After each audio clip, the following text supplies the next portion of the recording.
कंस ठंडे निर्दयी कारागार में प्रवेश करता है।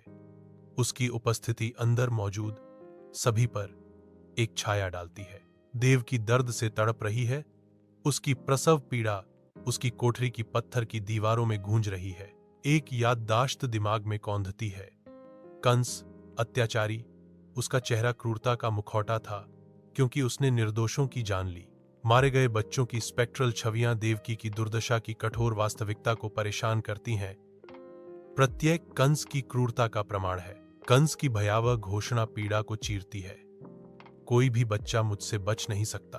कारागार की कोठरी भाग्य का मंच बन जाती है, जहां जन्म की कसौटी में अत्याचार और आशा टकराते हैं। गोकुल में रात के आवरण में वासुदेव एक गुप्त मिशन पर निकलता है। हवा रहस्य और आशंका से भरी हुई है। वासुदेव सावधानी से 7वीं गर्भावस्था को रोहिणी के गर्भ में स्थानांतरित करते हैं।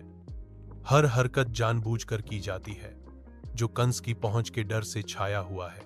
स्थानांतरण पूरा होने पर वासुदेव का चेहरा राहत और चिंता का मिश्रण है।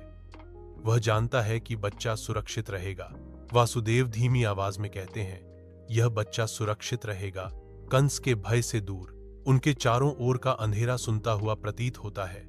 एक बच्चे का भाग्य दांव पर लगा है, क्योंकि वासुदेव अजन्मे की रक्षा करने की कोशिश करता है। शांति में वासुदेव का संकल्प मजबूत होता है।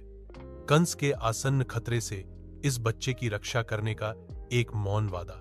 रोहिणी के कमरे में एक नाजुक उम्मीद जन्म लेती है, जो कंस के मंडराते खतरे की छाया से ढकी हुई है। रोहिणी बलराम को गोद में लेती है। उसकी आंखें एक नई शुरुआत के कोमल वादे को दर्शाती हैं। तुम हमारे भविष्य की आशा हो, रोहिणी फुसफुसाती है। उसकी आवाज मातृ प्रेम और तीव्र अपेक्षा से भरी हुई है। बलराम गहरी नींद में सोता है। उसे उन खतरों और अपेक्षाओं का कोई अंदाजा नहीं है जो उसका इंतजार कर रहे हैं। सूर्य की रोशनी खिड़की से छनकर सुनहरी चमक बिखेरती है, फिर भी अंधेरा छाया रहता है। रोहिणी का हाथ धीरे से बलराम के माथे पर फिरता है, जो सुरक्षा और अटूट विश्वास की मूक प्रतिज्ञा है।